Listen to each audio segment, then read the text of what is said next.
everyone. Welcome. This is Aura Vasquez, and I want to welcome you to this edition of Aura's virtual town hall meetings. I hope that you are having a wonderful week, and I am being joining today with some very special guests that are very dear to my heart and that I am super excited to have a conversation with. So this past Friday, we celebrated Juneteenth, which is a very beautiful and important celebration for the Black community all around the United States. And something very special happened in Los Angeles and in the midst of a pandemic that we have been experiencing for the past months, and also from one of the most incredible times for change, especially asking for the support and the uprising of Black lives. I am super pleased to welcome and also bring today the Leimert Park Rising crew, who has been putting a festival together in South Los Angeles, and we will be talking to them a little bit more about what that means to them. So they are all together actually right now in Leimert Park, and I want to welcome them. And also, I want to welcome from a different place in our city, Adrian, who also was part of the celebration and helped in a lot of different ways with the festival. So if you are tuning in just now, welcome. And here is the crew. Hi, guys. Well, this is the first time that I have a live stream with so many people. So I'm super excited for you guys making the time and coming together, not only to put this festival together, but to also be speaking with me. Thank you for having us. So I guess for the audience, for my audience that are just tuning in or don't know who you are, why don't we go around and you guys can introduce yourselves and just quickly and briefly share what your role in the Leimert Park Rising festival was. So I'm Seth. I curated the Pray for the Hood portion of the Leimert Park Rising. We had art vendors and one of the main stages, and it was more about bringing my generation to connect with the elder generation and intertwining it all together. Tell them how old you are. You look like 35. I'm 23. Yeah, and Seb, I know that you are called the mayor of Leimert. Yeah. So I'm a mayor. I like in my community every day doing work, patronizing the businesses, just helping out where I can and just doing my part, Awesome. Welcome. What's up, everybody? My name is Fred McNeil Jr., also known as DJ FM. Thank you all for having us. My main responsibility, Tony called me up to come through and design the marketing and the artwork for the festival. I also do curations. I supported my team in curating the lineup and making sure that we had a solid show all the way through. Thank you. Welcome. Tony Jowie, one of the owners of Hot and Cool Cafe. And I've been working on Juneteenth the last 3 years here in Leimert Park. And this year, I felt as though we had to do it. So I called some friends. And I think we got it done. Tony, and I loved your coffee spot so much. So I'm really honored that you're joining me today. Thank you so much. Well, thank you. Hey everybody, my name is DJ Quest Coast of Elevate Culture, presents community organizing, event production, technical production, and creative curation firm. And that's what we came to do, just provide technical production support, creative curation support, and just to help tie the fabric of this event and the community together in such an important time. So it was significant for us to just step up and offer all that we can. Like Tony said, I think we did that just a little bit. My name is Donna, so I go by DJ Freckles. I'm also with Elevate Culture Presents. I'm the creative director of it. But for this event, I was in charge with the vendors, and I also stage managed one of the stages, the hit stage. I just fit in and did my part on everything. And this is like a family business, right? You and My lovely lady right here, we are partners, my wife, and it's a family business for sure. That's sweet. That's very sweet. Yeah. Welcome. Thank you. I'm real proud of my nephew and his wife over here. Yeah. I'm Jai Person-Lynn. I'm an abolitionist. I make my money as a criminal defense attorney. But in Leimert Park Rising, I played the role of kind of just fitting in. I did a bit of curation, a bit of stage managing, a bit of running, being a runner, going to get things, and just wherever I could fit in and help.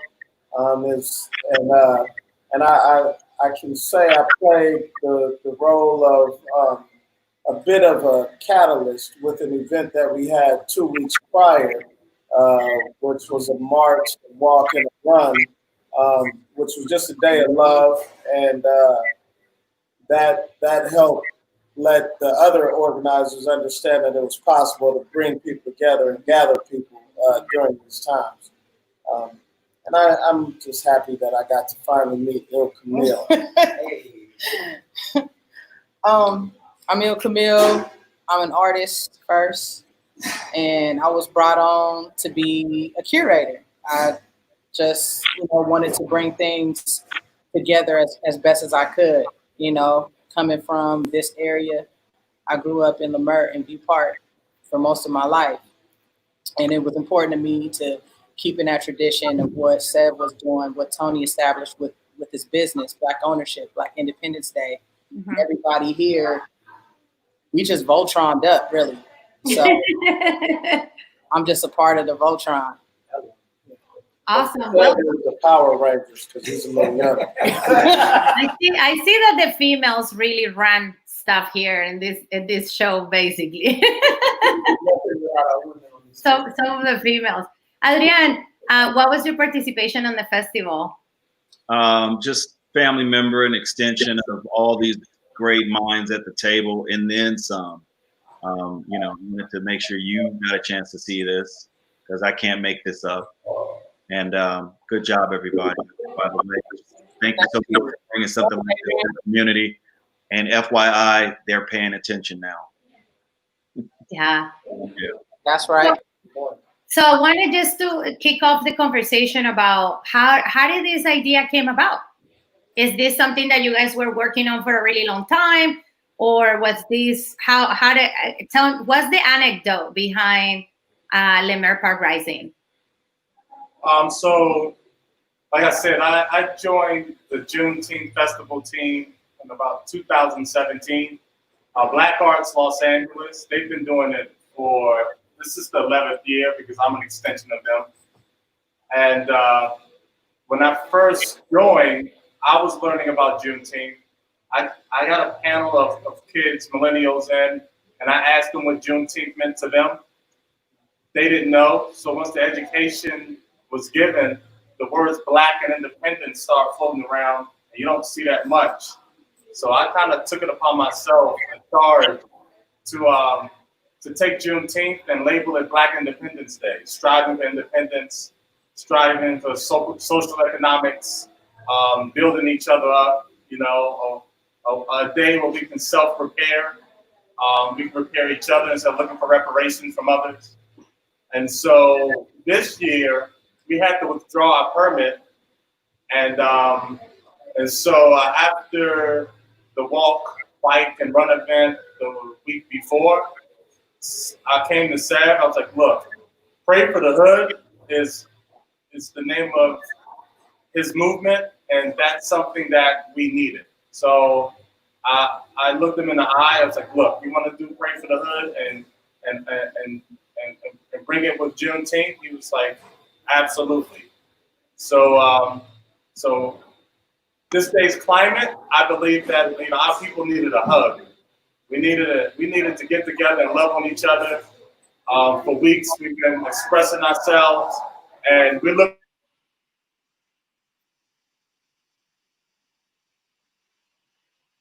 I definitely needed a hug and a dance.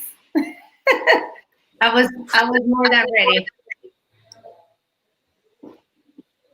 Here? Sorry. I think I have you back, and you were mentioning that people really needed community. People really needed to come together after all of that we've been through this 2020, from elections to pandemics to George Floyd. We needed a place where we can kind of bring together the community. So you were mentioning that. Yeah, and what other day than a celebration of striving for independence. So, we kind of forced the issue of establishing a day on Juneteenth where we come together and build each other up, love each other, and as Blacks, my idea of setting a precedent of Black Independence Day to reach out to the diaspora, other African countries, of other to come together and work together. So it was a day of collaboration only within us. Like, we didn't take any outside money. We made a point of raising money, bringing all the resources together to build a platform for Black people on Black Independence Day. Amazing. I think we talked about a lot of social events that are essential businesses, but this was an essential gathering, and there's certain gatherings that are essential that need to happen. So, we make sure that we keep it safe, but we have to do it, Yeah, and some people were really wondering, because we're in these times of I guess the second phase of kind of reopening our economy. And, I was actually even earlier talking to someone that in a way blames the protesters for the new wave of COVID-19 and such. So what was the turning point for you guys to say, you know what, we're going to do this no matter what, because at the end of the day, we need to. We need to bring the family together. We need to have some sort of contact. So what was that moment when you guys decided that we were going to go no matter what? Well, people were already protesting and gathering around the city in large crowds. So the large crowd thing wasn't really a challenge because we had already seen it happening. It was more about let's take all this energy and not protest, but let's take it and appreciate and celebrate and express our joy. Because one day there was really big protests and all this stuff was going up, and I came to Leimert and no one was here protesting, but instead they were playing the drums, singing, dancing, and I was this has to happen now, because that event plus the march and the biking event that Jay was referencing to earlier, those two events were catalysts in us just doing this and not really concerned about the pandemic and everything. Yeah. It was more necessary for us to gather and share love in these hard times. But then we can forget about all of that stress and just live, And love is the true medicine. Love. You better believe it. Love is medicine for real. And 98% of the people who suffered from this pandemic, which is real, were vitamin D deficient. So we needed some sun. The sun people needed some sun. We needed to love on each other. And we believe that's going to defeat, anything that comes against it. And as far as our community, we're different than other communities in that we live with the threats of losing our lives daily. Whether, it's me as an attorney. I've been tased in court as an attorney. I've dealt with stuff in the streets. I still live in South LA. So understand, for our community, one, when the media does come, the same media that's telling us to be afraid, we know how they report on us, and it's not always accurate. It's oftentimes inaccurate. So for our people, and that as part of the mission of Black independence, we take our own stands and we determine for ourselves what should or shouldn't be done. And like Fred said, it was definitely an essential gathering, something that needed to happen, and that's why it happened. Yeah, absolutely. And I guess I want to ask Adrian, because you're more of a, a talent manager, you connected some of the talent with the festival as well. And I actually found out about this festival through you, through like your work. So what is people saying out there after this such a successful I actually call it a Juneteenth grassroots celebration, because that's how it felt to me. It felt that it was very family, it was very community, it was very oriented to the goal to uplift voices and the spirit of Black people in Leimert Park, which is a very beautiful place. So what are people saying out there now that the word is gone out and it was such a successful event? Well, people are amazed. I mean, first and foremost, there wasn't a fear of flying and the love was being spread. But what people were able to see online through the stream, they had a stream going through the festival. Yeah. And I've been getting calls from London, about Afro-Punk and how they were kind of hesitant to make. People have been canceling shows and gatherings. So in and of itself, this was a brave move for some vanguards, and these guys didn't let anything stop the flow of traffic. I think the incident of the night was someone got towed. That was the worst that happened. Okay. You don't know that to have, and I don't have any accurate numbers, but I'll say anything north of 2,000 is a safe bet that's how many people joined us. And it was beautiful. You had to see the beautiful brown, Black people moving around, enjoying themselves. I said the day was filled with a lot of movement and circulation. My boy, we'll see. My boy, Will, who's an economist for Spotify, he's like, I saw it. I couldn't believe it. Amazing. And it is amazing. And I'm super proud to just have been on the outsourcing and available to them. So, this is going to go down in some sort of like historical landmark moment. This is monumental. I can't say that I missed it a lot because I showed up later in the afternoon. So the fact that it went all day like it did and the vendors were the way they were and you could see just the community come together. Okay, I'm over talking. No, please go ahead. Go ahead. Keep going. I was excited. I was really happy to see this happen and turn a bunch of people onto it, some of the acts that perform. And just to see the dynamic of all the stages acting with all the ages, with any and all activity you could think about. There was horseback riding in the hood, and I was like, okay. Horseback riding, drum circles. There was a marching band, roller blading, roller skating. I saw too. Yeah, it was everything. Drumming, bikes to bikers. Yeah, everybody. And everybody represented. Real basketball games going on. Real basketball games going on.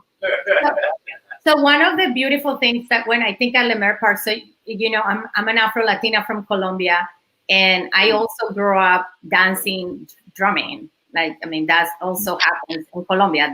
We dance. And when I first moved to LA, I used to go to Leimert Park to dance at the park with the drummers. So for me, one of the most beautiful parts of the festival was to see the many different corners welcoming the drumming and people dancing. I heard old school house music, from the 90s and those other days, very different than now, playing music. I saw parents with their children. I saw older people. I saw younger people. And it just felt really great to, I don't know, there was a very uplifting energy that was part of the festival that obviously was translated by the work that you guys did through organizing the event. So let's talk about a little bit of the music. I want to know about, Pray for the Hood. And can you tell us a little bit about what is the efforts around Pray for the Hood before we go into the musical part of the Leimert Park Rising?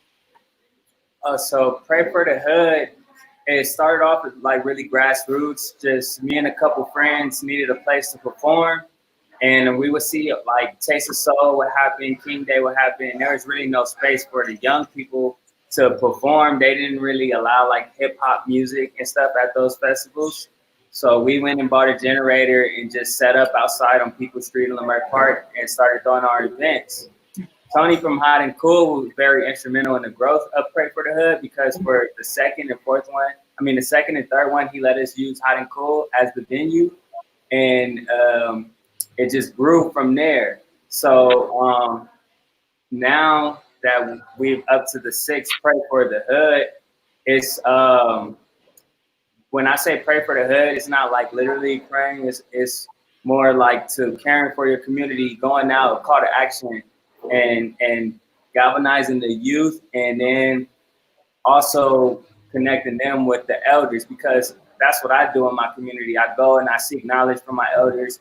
I speak to them. So as me being a representative for my generation, I want them to go and do that same thing. So when we program the stage, we try to mix it in with different generations, performance, and different type of music, and kind of really intertwine everything so that transfer of knowledge and information and the real community comes together. So that's what Pray for the Hood kind of represents. Awesome. So let's talk about music. You guys really brought down the house with some amazing music. So for the musical folks that participated, tell us about how the whole crew kind of came together, and you guys got such good talent and such good vibes in terms of musical acts for the Leimert Park Rising. Well, I would say if you're looking at the committee, in this one frame, we have 5 artists and 2 esteemed businessmen at the table. And so it was like a for us, by us moment in which we just reached out to the people in our tribe first. Elevate Culture it prides itself on edutainment, creating a fertile ground for us, a safe space for us to come together in the community and organize ourselves, because culture is so important. It expresses itself through music, through food, through conversation. And so that's the nature of Leimert Park. You can come on any given weekend and catch it, you know? And so we wanted to just plug into that and put a battery into that. Yeah. So we can exponentially grow it so the world can see that these are not just random people here playing music because this is a homeless fertile ground. No, these are real community members. And like you said, very grassroots people who are here cleaning up, loving each other. This was a mental health experiment for ourselves, for us to create a ground for a solution. And what better way? We show the world. You can go back as far in history. The drum has always been around in any spiritual, any monumentous event.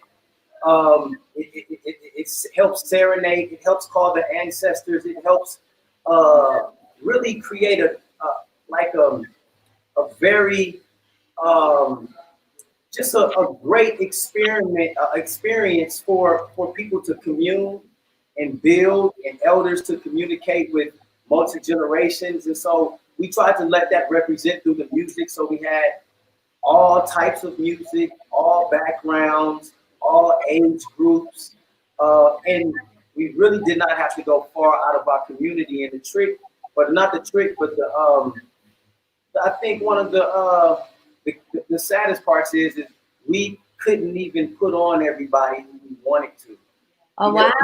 Stretched to the max. And all of the artists came forth with no ego, with not huge demands of crazy riders and huge honorariums, because we knew that this was an important time for us to show the world that we are ready to govern ourselves on a higher level, to police ourselves on a higher level, to operate businesses on a higher level, and be a part of the global community on a higher level, and we really like with no ill feelings or nothing bad. Yeah. We do it ourselves, just like every other community. Yeah, with a real sense of unity. I feel like it was a real sense of unity and just trying to offer something to the community that it was much needed by by all of us. Camille and DJ Freckles, I guess I want to ask you the ladies, just keeping in mind that you are sitting on a team of majority of guys, and some of you are related, so But how was your experience curating the music and being part of the musical aspect, you two? Well, being part of the musical, like he said, it was really like a family, community-driven effort. So putting this together, we didn't really give ourselves much time. We only gave ourselves 2 weeks to put this together. So we really, all of us are in the music industry, so we really just reached out to the people that we know, friends, family, everybody.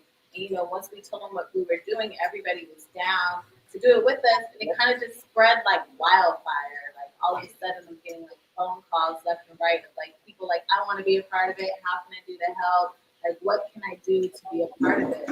So the community of like Los Angeles and even beyond that just really came together and really just helped us put this together musically and community-wise. So Yeah. it was a really beautiful day to actually just see our community come together and pull this together to make this just a beautiful day for everybody. And it was enjoyable and it was really easy to actually work with these men. There was a lot going on that day, but we were able to actually just pull it together and love on each other and just really bring it together. And, we made this day. We're planning for another day. So we're ready, Ready to go. Camille, I saw you running around doing your thing. How was it for you? It was beautiful. I believe in the village. You know what I mean? I believe that it takes a village to do everything, especially when it comes to Black folks. It's in our DNA to work collectively, and we did that. It was a great experience to be empowered by Black men. You know what I mean? They had my back. They had Jazz's back. They carried us. You know what I mean? And we carried them. It was a true partnership. And everybody in the village participated in that way. When they seen us move that way, I feel like everybody else kind of moved in that same spirit. So then that just transferred out into the community. Yeah. So wasn't no BS, wasn't no fights, wasn't no scraps, wasn't like, the anticipated BS that comes with Black events. We didn't have that because we moved in the spirit of love and collective energy. And I couldn't ask for a better situation, especially trying to put something together in a short amount of time. Adrian came through clutch with like 4 artists, that spoke to what we were trying to accomplish with the event. And we did it. I don't have any complaints. It was a beautiful experience. I still feel like I'm still basking in that energy from that day. You know what I mean? Like, it's so surreal to me. My granny watching it on the news, I loved it. It was great. And there are some comments that you can see here on the screen about like the reactions from people just even listening to you guys here. And I have some people on Instagram saying, we need this festival in Louisiana. We need this here in Louisiana. So I guess we have some friends from Louisiana. Some people giving you guys a shout out. So it was really exciting. So Adrian, I saw some of your artists getting on speakers. There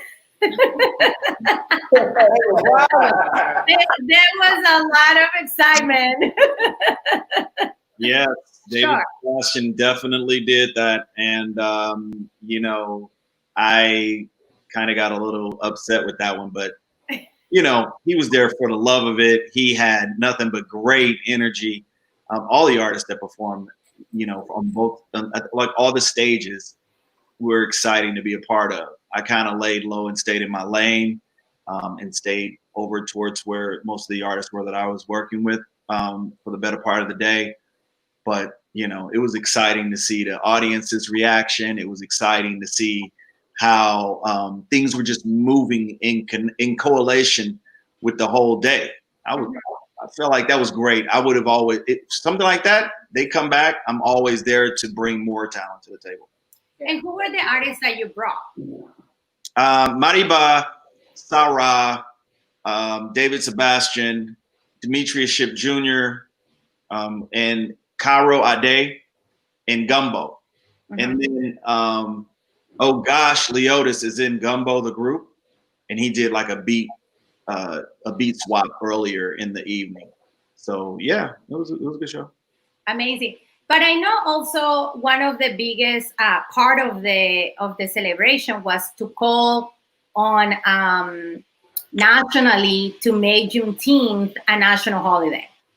And for people that follow me on my social media, I have also kind of run a petition that on change.org. I participated to make sure that this actually happens, and we tell Congress to do it.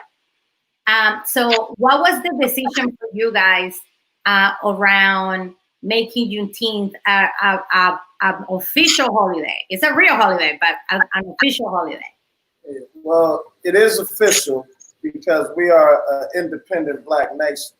Mm-hmm. So I personally don't want it to be a day that the United States government, the same government that said all men are created equal while our ancestors were slaves, I don't want y'all to get that day off. This is our day. That's how I personally feel. I'll take it. Don't get me wrong. I ain't going to go to work on Juneteenth ever again unless I'm working for myself. But I just want, I understand why people want it. It's just me personally. I like the autonomy of having our own day. And I look at it like the Jewish community. You know, when I'm in court and it's about to be a Jewish holiday, one time I was in trial and the DA was Jewish and the judge ended the trial early so she could get home for Sabbath before the sun went down.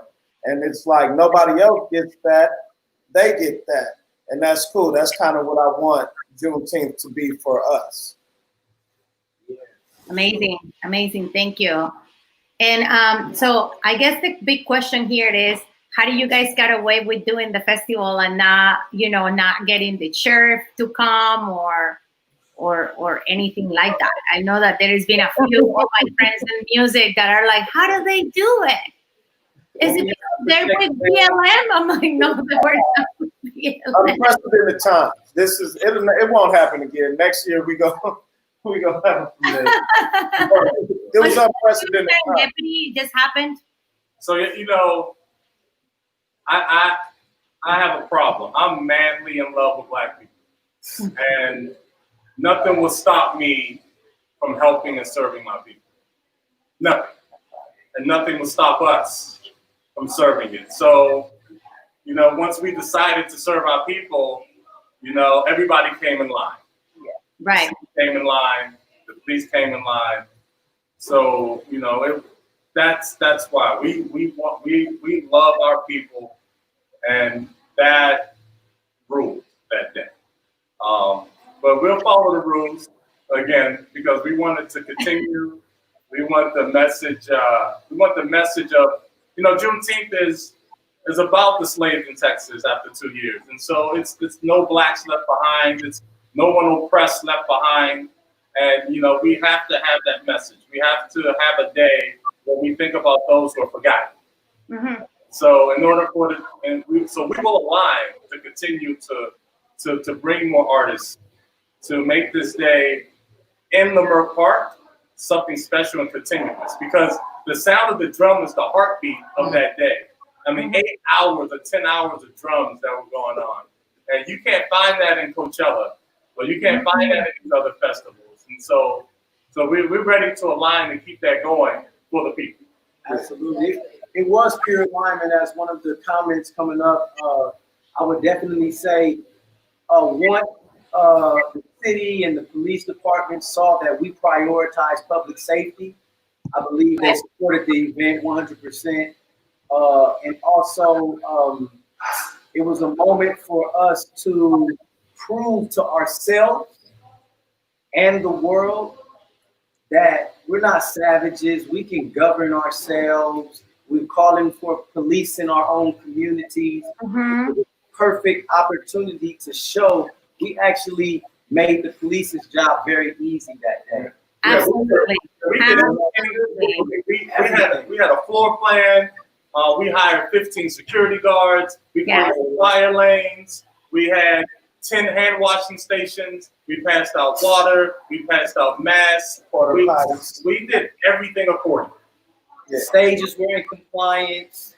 So Yeah. once they saw that part of the organizing of the event, they said, okay, we're gonna help hug this event with you guys, because I believe we all realize that the Black community needs a real genuine hug and some care and compassion and empathy right now, in a moment where we're seeing ourselves depicted in media and depicted in so many occurrences and negative lights.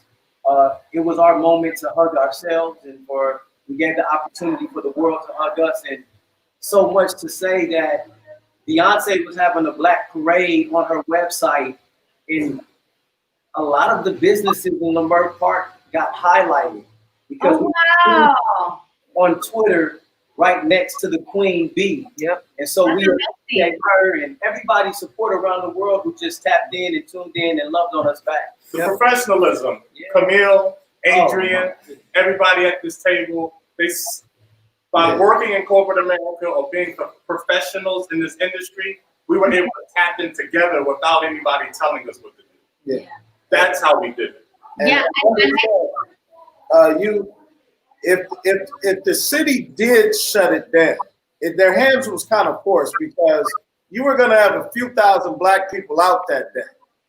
So you might as well have them in a space loving on each other. All together. So I think that's what the city recognized, and why they brought resources to support it as opposed to oppose it, because the only reason for opposition would have been bureaucracy. The proper work wasn't filled out, and this just wasn't the time. So I do commend those city officials for recognizing that this is what the people want, and it's a time for us to get to that kind of governance where those in place facilitate the desires of the people as opposed to dictate to the people. Absolutely. Absolutely. And also to really embrace the idea that we can congregate, we can gather, we can be in unity and be safe and be, comply and also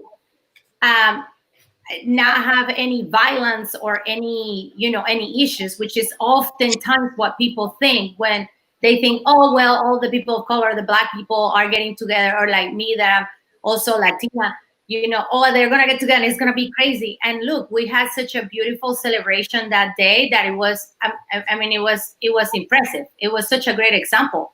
Like, we went around to try and find parking, and there was no animosity of any sort. There was no problems. I, in fact, I feel like the police are the ones that cause the traffic, because everybody was coming in and out very easy. The location also plays a big part in it, because Leimert Park already has that underlying of love, where it's like every day in Leimert is love, Black people loving on each other. Like, this is the only place in Los Angeles really that you can come and experience Black businesses supporting each other, love, culture, and all of that. So I think the place where we had it too, you couldn't really pull this off anywhere else but Leimert Park. Right. So, yeah, absolutely. Yeah. Anything that you guys would have done a little differently, or that you're maybe already like, oh, okay, next time we should maybe try it? I really, honestly, through this event and risked everything to hear Il Camille rap. But she didn't rap. That's what I was going to say. That's okay. We're all we got to do it again.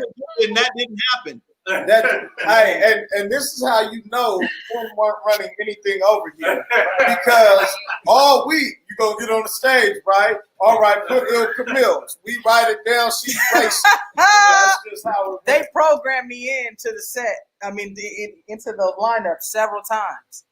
But I just wanted to be of service in a different way. Right. Y'all just play my CDs.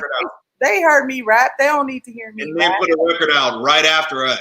Yeah, you feel me? Because That's humility on the whole. I do got one though. Shouts out. But where my tiny desk, man? I got work to do. That is beautiful. Well, I guess my only request for the next time is that maybe we have a little salsa corner because Okay. because we had the Afro Caribbeans, we Yeah. had the Afro beats, and the Afro Latinas, and yeah. Jasmine is Puerto Rican as You well. feel me? There you go. Everybody was in the house too. Someone yeah. But to your point, in January, I was in Colombia. We went to Comuna 13 in Medellin. And there was drum circles all throughout the 2-mile hike in that neighborhood. But it felt like Leimert Park with the vendors and the drummers and the performers. And South America took in a lot of slaves at that time too. Central America and South America took in a lot of black slaves at that time. I mean, look, where I'm from in Colombia, from Cali, we're from the Southwest. We're right next to the largest port of South America, and it's all black, like black. My cousins are just like you guys. Like I feel right at home. It's very diverse. It's just that we're, salsa capital of the world. So, but that's I was always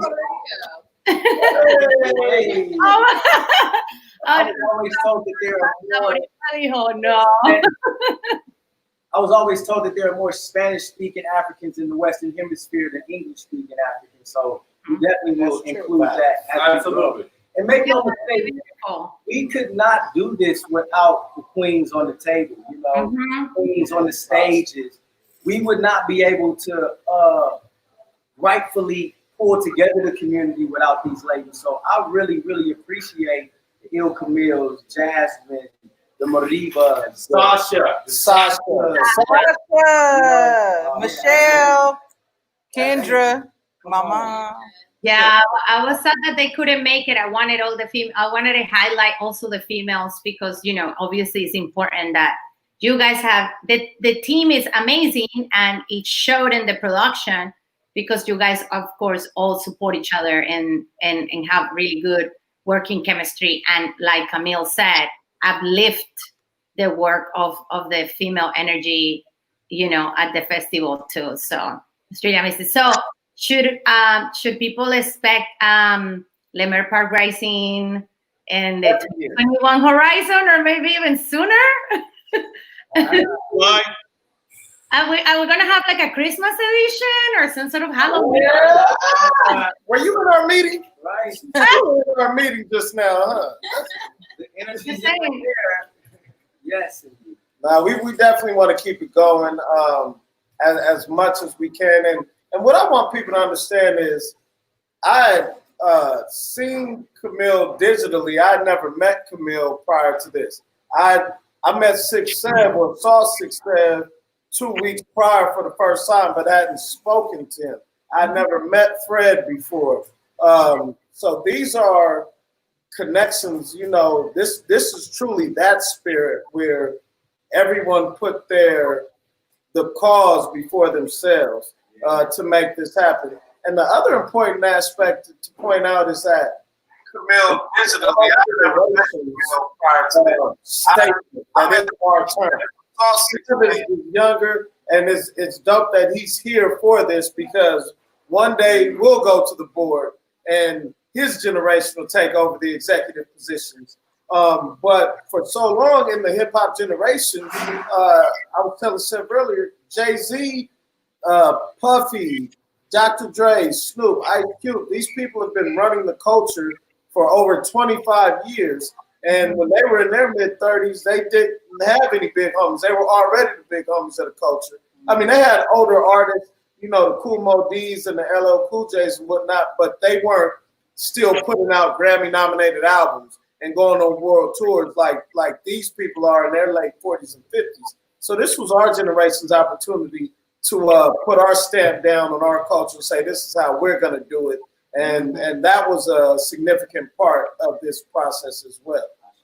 Yeah, absolutely. And again, in this time where we are really called to support Black lives and really uplift the struggle, and not just the struggle, but all of the systems that are making things now work for us, it's so beautiful to see something that is actually by the community, for the community, working so harmoniously and beautifully.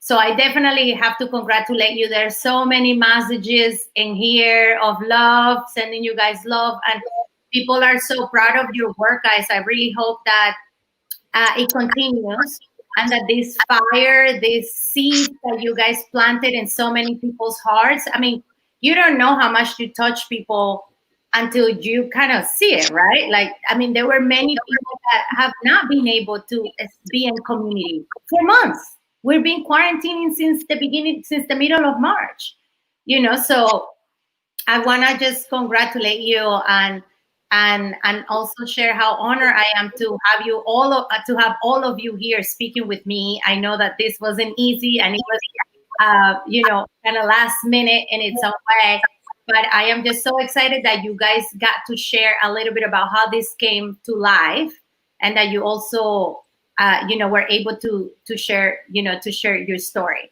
So we have about maybe like another 10 minutes. If I see questions from the audience, I will tell you guys. But I guess I want to just ask a funny anecdote of something that happened on the day, or maybe even prior to the moment when the festival came to it. And as a community organizer myself, I know that there are many of those, and especially like the day before when you're like, this might not even happen, So share some anecdotes. I'll have one. So in the middle of setup, we realized that we may have been running short on tables and tents. And the Voltron crew anteed up, and all of a sudden tables and tents appeared. People just started walking up with tables and tents and chairs. And so that was like community response, like the emergency community response team, if you will, just providing solutions in the name of Black independence. So that was kind of funny. We were like, man, we have tables, or we have tents. They don't have tables, or what are we gonna do? A church opened their doors, and vendors opened more tables up, and so that was beautiful to just rectify things in the moment. And then as far as we got a shout out, is it Basic Film, who came on like the day before, 2 days before, like, all right, we're gonna bring, I want to film it, no cost, just out of love. They ended up with an 11-person team, drones, video cameras, still cameras, and they put the most people have seen, because we've all shared the drone photo, the black and white. That was them. They put together a dope little reel. And to the point, someone said there was an ancestral presence. Yes. That was, we started with the libations. The elders did the libations. We called on the ancestors to come and be present with us. So that was intentional while they were there. That was not accidental at all. They didn't just show up. They were called. That's beautiful. That is so beautiful. What about you, Sam? A couple things that I visioned to happen, and we didn't get able to plan it. It just happened naturally. Like live art, Ink One, he's a historical artist from the Crenshaw community. He came and painted a live painting. Also, I wanted to do like a Kobe Bryant memorial, and somebody just brought a whole basketball court and started hooping. So it's just like the natural rhythm of Black people. Like we were all in like a natural rhythm that day. Even some people from Inglewood, they had like a drive Juneteenth, and they all drove down to Leimert, and it was just like a movie. It was like a movie. I'm still trying to figure out where those kids got their marching band equipment, because with the school. Oh my God, the marching band. Yeah. They see a marching band come down the middle of the street. I'm like, It seemed like they had Crenshaw colors. They have Crenshaw colors. that was truly amazing. The schools haven't been open since February. Even the Crenshaw High School principal came down, and their social media people came down. So I saw the marching band and I thought it was amazing. Another note to awesome. If you've seen that black and white aerial shot, Mm-hmm. the biggest picture in the whole frame, it was like, where's Waldo?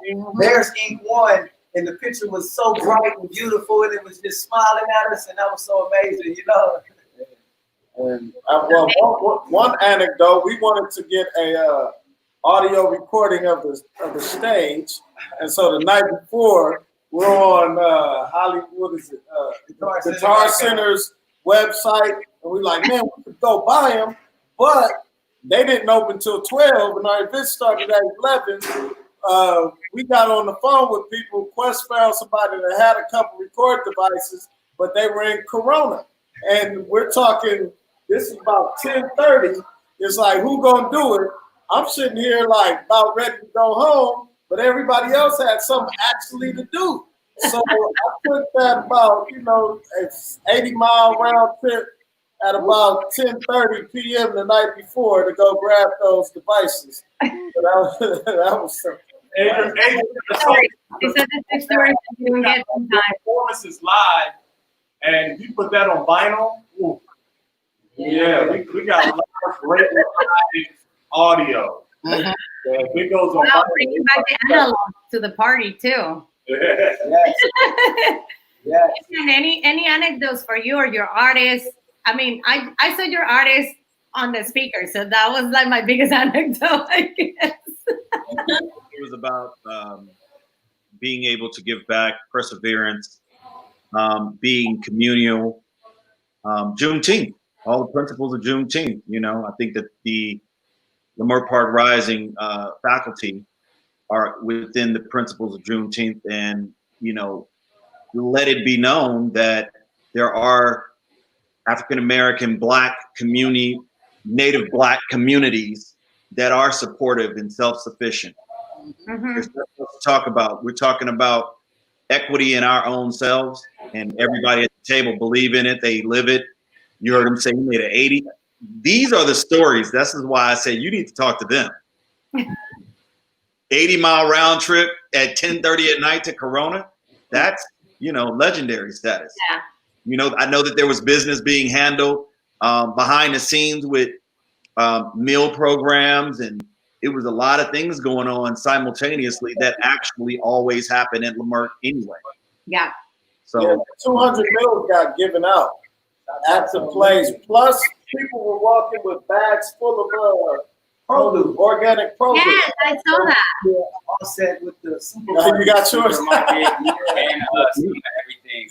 Then we gave out awards to people that hold it down in the community. So we got awards made.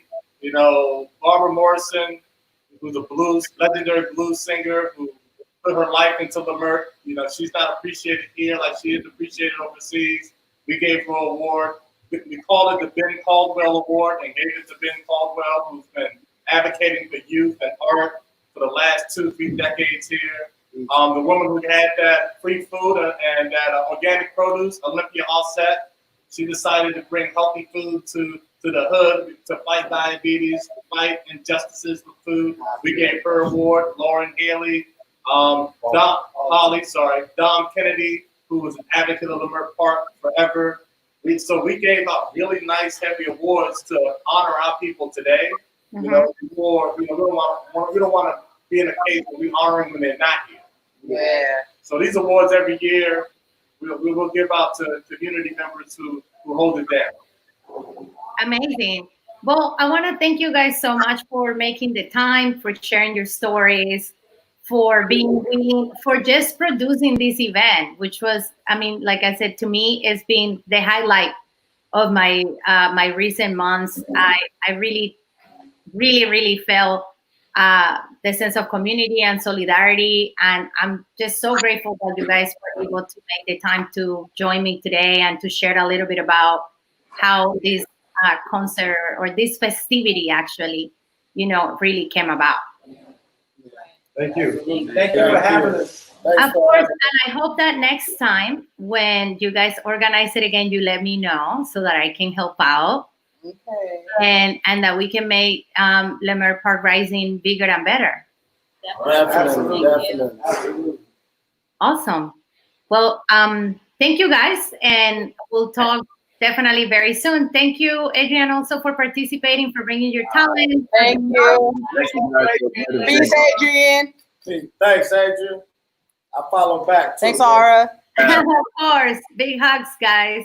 Yes, right. Thanks, everybody. And that was it